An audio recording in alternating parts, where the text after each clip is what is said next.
గౌరవనీయులు కేంద్ర హోంశాఖ మంత్రులు శ్రీ అమిత్ షా గారు,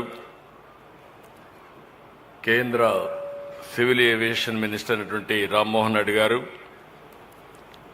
కేంద్ర ఉక్కు శాఖ సహాయ మంత్రి శ్రీనివాస్ వర్మ గారు, కేంద్ర హోంశాఖ సహాయ మంత్రి బండి సంజయ్ గారు, ఉప ముఖ్యమంత్రి మిత్రులు శ్రీ పవన్ కళ్యాణ్ గారు,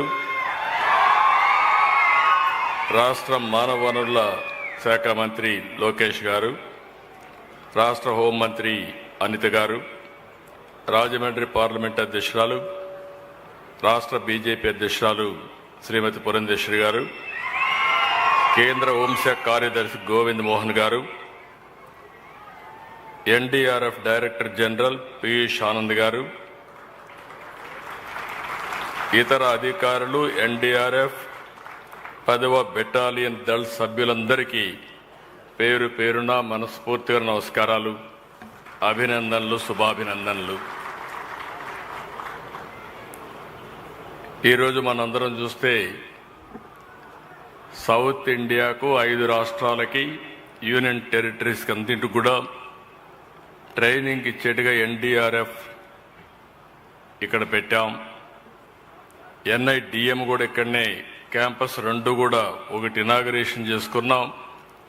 ఒకటి 20వ రైజింగ్ డే సందర్భంగా ఇక్కడ మనం సమావేశమయ్యాం. మీ అందరికి కూడా 20వ రైజింగ్ డే సందర్భంగా మనస్ఫూర్తిగా ఆంధ్రప్రదేశ్ రాష్ట్ర ప్రభుత్వం తరపున శుభాకాంక్షలు తెలియజేస్తున్నాను. ఆనాడు ఎన్డీఆర్ఎఫ్ పెట్టాలని బైఫర్కేషన్లో పెట్టడం, దాన్ని ఫాలో అప్ చేసినప్పుడు 2014లో ఎన్డీఏ ప్రభుత్వం ఆనాటి మంత్రి హోమ్ మినిస్టర్ అయినటువంటి రాజ్నాథ్ సింగ్ గారి చేతుల మీదుగా ఫౌండేషన్ వేసుకున్నాం. అదే మరి national institute of disaster management క్యాంపస్కి అయితే 2018 అప్పటి ఉపరాష్ట్రపతి వెంకయ్యనాయుడు గారి చేతుల మీదుగా శంకుస్థాపన చేసుకున్నాం. ఈ రెంట్ కూడా దగ్గర మనం చూస్తే 50 ఎకరాల భూమి ఇచ్చాం.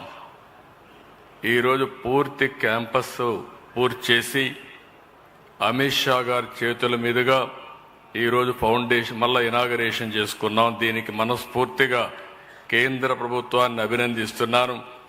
ఆ రోజు స్టార్ట్ చేసింది కేంద్ర ప్రభుత్వం, ఎన్డీఏ ప్రభుత్వం. మళ్ళీ ఈరోజు మనం దీన్ని ఇనాగరేషన్ చేసుకోవడం కూడా వారి చేతుల ద్వారా చేసుకునే పరిస్థితికి వచ్చాం. ఎప్పుడు కూడా ఎన్డీఆర్ఎఫ్ అనేది నేను చాలా సందర్భాల్లో చూశాను. ఏ డిజాస్టర్ వచ్చినా ఫస్ట్ గుర్తొచ్చేది ఎన్డీఆర్ఎఫే గుర్తొస్తుంది. ఏ డిపార్ట్మెంట్లో ఎప్పుడు ఎవ్వరూ చేయలేని పనులు ఏదైనా ఉంటే అది చేయగలిగే శక్తి ఎన్డీఆర్ఎఫ్కు ఉంది. అది వాటర్లో కావచ్చు, ల్యాండ్ మీద కావచ్చు, లేకపోతే క్రిటికల్ జంక్చర్లో ఫారెస్ట్లో కావచ్చు, ఎక్కడైనా సరే సమర్థవంతంగా ఎదుర్కొంటున్నారు. కొన్ని లక్షల మంది ప్రాణాలు కాపాడారు. కొన్ని లక్షల మందిని ఈ యొక్క విపత్తు వచ్చినప్పుడు వాళ్ళు కాపాడే పరిస్థితికి వచ్చారు.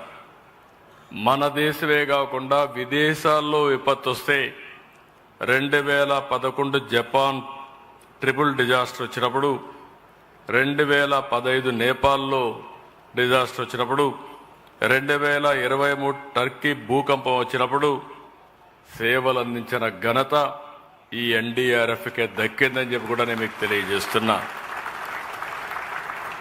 నేను పర్సనల్గా కూడా చూశాను, అన్ని చాలా సంక్షోభాలు చూశాను, కానీ ఉదుహుదు చూశాను, విజయవాడ ఫ్లడ్స్ చూశాను. ఎవ్వరూ రాష్ట్ర ప్రభుత్వంలో ఉండే అధికార యంత్రాంగం చేయలేని పనులన్నీ ఎన్డీఆర్కి చెప్తే ఒక క్రమశిక్షణతో ఒక సాహసోపేతంగా ఆ సమస్యలు పరిష్కారం చేసింది ఈ ఎన్డీఆర్ఎఫ్ చేశారని చెప్పి కూడా నేను మీకు తెలియజేస్తున్నా. Today I'm very happy. I'm following honourable home minister. Now he is emphasizing training program. He is creating dashboard. Personally, he is watching everything. I have seen so many home ministers, so many disaster management ministers.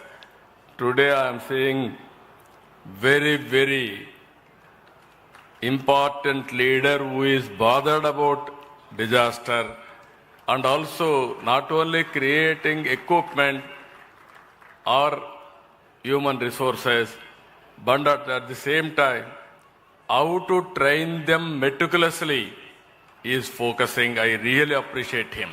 I thank him on behalf of our people.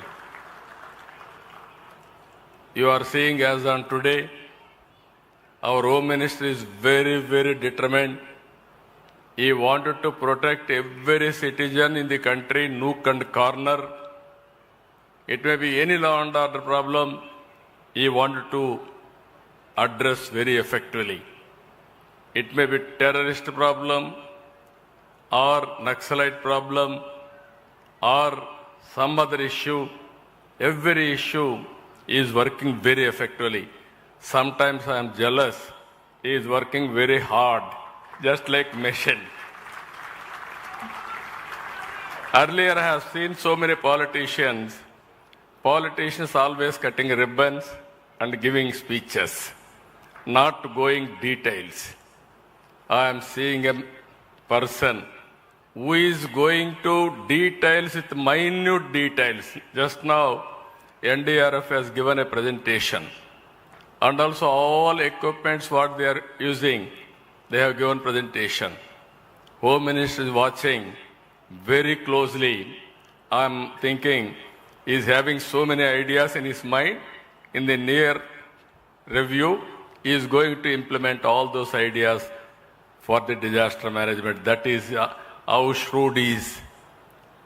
If you see today, any politician has to take risk. Always, home ministers are vulnerable to protect the people. That is where our home minister is unique in controlling law and order. And also he is focusing very strategic areas. Whenever I discuss with him, he is always thinking very innovative ideas. Just now he is guiding me. Andhra Pradesh is totally destroyed. Don't think routine, go innovative way. That is his suggestion. I really appreciate him. Innovative way we have to approach, then only we can solve the problems which are all very, very serious in nature. And also he is giving 2047, everybody is talking. Honorable Prime Minister has given a vision, 2047, Vikasit Bharat. Now our Home Minister is talking now, India should become global leaders. If you wanted to become global leaders, future technologies we have to focus, future development areas we have to focus. It is green energy, green hydrogen, and space technology. Even space technology, yesterday they allowed nearly 10 to 11% private individuals to go space technology, launching all these things. Even he is talking about deep technology and also data science. These are all the various areas he is talking. I am very happy to listen from him. Under his leadership and also under Honorable Prime Minister's leadership, India is safe. By 2047, India will become number 1 or 2. Nobody can stop. It is unstoppable. It is going to happen.